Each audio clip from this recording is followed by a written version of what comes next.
ముఖం బిందుం కృత్వా కుచయుగ మధ్యస్థస్య తదధో హరార్థం ధ్యాయేద్యో హరమహిషితే మన్మథకలాం ససద్య సంక్షోభం నయతి వనితా ఇత్యతి లఘు త్రిలోకీమప్యాసు భ్రమయతి రవీందుస్తనయుగాం. ఈ శ్లోకంలో ఒక బీజాక్షర ధ్యానం చెప్పబడింది. దాన్ని కామకళా బీజం అని కూడా అంటారు. ఈ బీజాక్షర ధ్యానం ప్రత్యక్షంగా గురువుల ఎదుటే తెలుసుకోవాలట. ఎందుకంటే ఇందులో 3 బిందువులను ధ్యానించేటువంటి విధానం చెప్పబడుతుంది.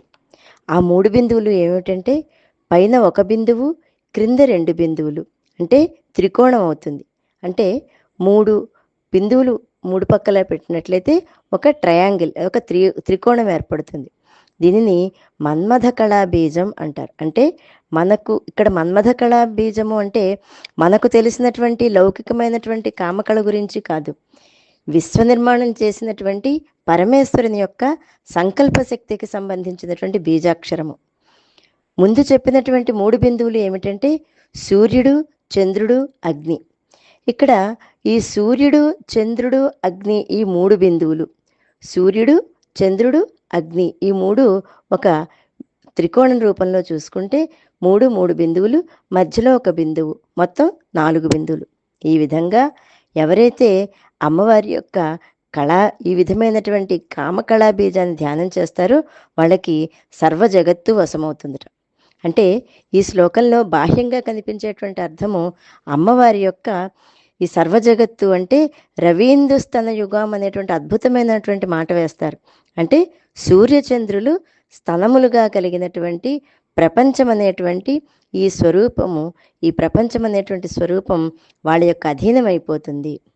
ఇక్కడ కొంచెం జాగ్రత్తగా పరిశీలిస్తే సూర్యచంద్రులు స్తనములు అని చెప్పడంలో శారీరక దృష్టి ఎప్పుడూ ఉండకూడదు. ముందర శ్లోకాల్లో కూడా అమ్మవారి యొక్క అవయవ వర్ణన చేస్తున్నప్పుడు కేవలము అక్కడ ఆ దేహంలో ఏమాత్రము రక్తమాంసములతో కూడిన దేహం కాదు, తేజస్వరూపమైనటువంటి దేహం మాత్రమైన దృష్టితో చూడాలి అని చెప్పుకున్నాం. కనుక ఇక్కడ చెప్పబడినటువంటి అద్భుతమైన ఉపమానం ఏమిటంటే మనకు లాంటి సామాన్యులకు అర్థం అవడం కోసం శంకరులు ఇటువంటి ఉపమానం చెప్పారు. తల్లి యొక్క వక్షస్థలం పిల్లవాడికి ఏ విధంగా ఆహారాన్ని ఇచ్చి శరీరానికి పుష్టిని కలిగిస్తుందో అదేవిధంగా సూర్యచంద్రులు అమ్మవారి యొక్క వక్షస్థలం. అమ్మవారి యొక్క వక్షస్థలమైనటువంటి ఆ సూర్యచంద్రుల ద్వారా ఆ తల్లి మనకి ఆహారాన్ని ఇస్తూ అన్నప్రదాయన అవుతోంది.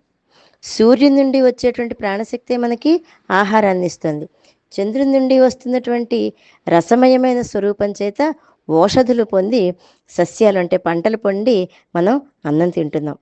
అమ్మవారి యొక్క అవయవాల మీద ఉన్నటువంటి వర్ణన చేస్తున్నప్పుడు భౌతికమైన దృష్టి ఉండకూడదు అని మరొక్క మారు చెప్తూ, ఎందుకంటే అవి శక్తి స్థానములే కానీ కంటికి కనిపించే అవయవములు ఏమాత్రమూ కాదు. ఈ శ్లోకంలో ముందర చెప్పుకున్నట్లుగా ఒక ప్రత్యేకమైనటువంటి బీజాక్షర ధ్యానం చెప్పబడింది. కనుక గురుముఖత నేర్చుకోవాలి. ఈ మాటను మరొక్కసారి చెప్పుకుంటూ గురుముఖత నేర్చుకోవాలి. ముఖ్యంగా మనం గమనించవలసినటువంటి విషయం ఏమిటంటే ఇందులో స్త్రీని వశపరుచుకోవడం చాలా తేలిక. ఈ శ్లోకాన్ని ఎవరైతే నిరంతరం ధ్యానం చేస్తారో వాళ్ళకి స్త్రీలు వశమైపోతారు. శంకరాచార్యులు అంతటి వారు ఒక స్త్రీని వశపరుచుకునేటువంటి విషయాన్ని చెప్తారా అంటే అందులో ఉండేటువంటి గొప్పదైన అర్థం ఏమిటంటే ఎటువంటి స్త్రీని వశపరుచుకుంటారు అంటే ఏ స్త్రీ అయితే సూర్యచంద్రులు స్థనముగా కలిగినటువంటి మొత్తం ఈ ప్రపంచాన్నే తన యొక్క స్వరూపంగా కలిగి ఉంటుందో ఆవిడ ఆదిపరాశక్తి. ఆ శక్తిని వశపరుచుకోవడం అంటే ఆ అమ్మవారి యొక్క అనుగ్రహం పొందడము. అటువంటి గొప్ప అదృష్టాన్ని పొందుతారు ఎవరైతే ఈ శ్లోకాన్ని ధ్యానం చేస్తూ అమ్మవారిని ముఖం బిందుం కృత్వా, అమ్మవారి యొక్క ముఖాన్ని ఒక రకమైనటువంటి 3 పైన 1 బిందువు, మధ్యలో కింద 2 బిందువులు త్రికోణం రూపంలో చూస్తారో వారికి ఆ అమ్మవారి యొక్క అనుగ్రహము తప్పకుండా కలుగుతుంది అని తెలియజేస్తూ శ్రీమాత్రే నమః.